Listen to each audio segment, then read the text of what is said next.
se bat pour notre métier, nos droits,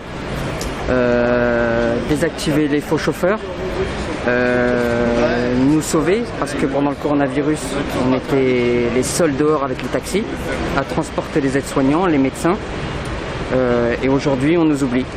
Donc là on est là pour se battre pour notre métier.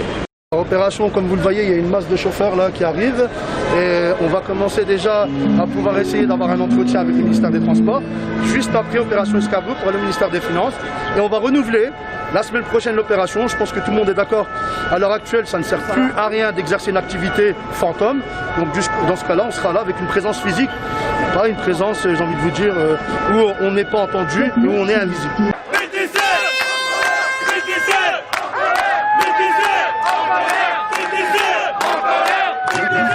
De la grande remise, comme moi, que l'on soit artisan comme certains, que l'on soit sous VTC sous application, on défend notre métier.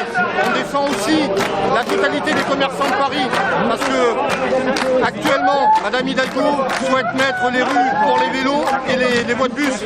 Sauf que ce qu'elle oublie, c'est que nous, de la grande remise, si on n'amène plus nos clients dans certaines boutiques ou certains palaces, ces palaces vont fermer, ces boutiques vont fermer. C'est des centaines de milliers d'emplois qu'elle est en train de mettre à mal. Et c'est tous unis, c'est pour le numerus clausus, pour l'ensemble des VTC, comme l'a dit tout à l'heure mon collègue Brahim. On se bat et on se battra, et comme je suis aussi dans les Gilets jaunes, on ne lâchera rien et on sera tenace. Au départ, dans 20-30 minutes, apparemment le ministère des Finances va nous recevoir pour revoir un peu nos revendications. Le ministère des Transports reste encore sur ses positions en demandant qu'est-ce qu'on veut concrètement. Je pense que concrètement, on le sait très bien, sécuriser notre profession et on veut que les concitoyens soient transportés dans de bonnes conditions. Tout simplement.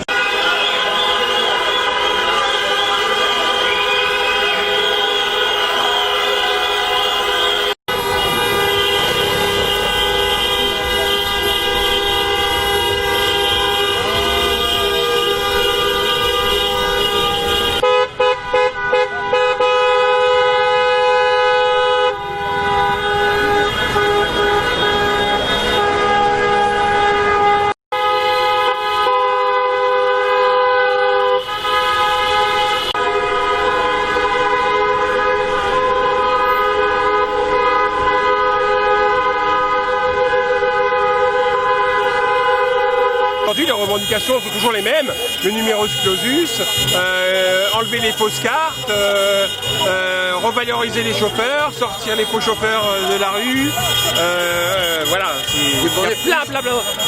Ouvrir évidemment les rues de Paris aux artisans VTC, parce qu'on est artisans VTC. Aujourd'hui c'était lundi dernier pour la réunion de Rivoli. Depuis on a vu qu'il y a eu, comme je le prédisais, d'autres rues qui se sont ajoutées, voire même des places, puisque hier on a eu une belle place de Paris qui est devenue pratiquement 100% vélo. Comme j'ai dit, on n'est pas contre changer le visage de Paris, mais pas au détriment des VTC, c'est pas possible. C'est simple, il y a un mot qui est maintenant connu de tous les Français, qu'on appelle ubérisation. Ça porte bien son nom. L'ubérisation, c'est ni plus ni moins de la précarité, parce que ces chauffeurs aujourd'hui, ils ont un véhicule à payer de luxe, ils ont une licence à passer, ils ont une formation à passer, ils ont des charges qui sont équivalentes à celles des taxis, quoi qu'on en dise. Ils ont, comme tout le monde, les impôts sur société, les impôts sur le revenu s'ils se versent un salaire, mais en ce moment c'est un peu compliqué de se verser un salaire. Donc voilà, aujourd'hui c'est ni plus ni moins dans une période de précarité pleine. Ça fait quelques années que je suis dans le métier. Ouais, aujourd'hui on sent qu'on n'est pas vraiment entendu par rapport à notre profession, et on sent qu'il y a un petit peu d'hypocrisie. Je vais expliquer pourquoi. C'est qu'aujourd'hui on met les VTC à mal, mais quand il y a des délégations qui viennent sur Paris, ou qu'il y a des officiels qui sont reçus, ils ne viennent pas en taxi. C'est tout ce que j'ai à dire. Voilà. Donc avant le crise Covid, pour faire le chiffre d'affaires que je faisais donc au mois de décembre, je travaillais que 5 jours, alors que maintenant il faut que je travaille 7 jours et 12 heures par jour. Avant je travaillais 5 jours, 10 heures par jour. Ouais, merci. Donc aujourd'hui on est en train de se battre pour essayer de sauver 35 000 emplois.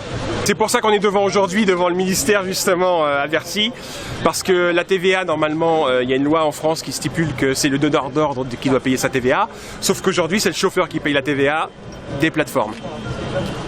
C'est quand même un peu abusé.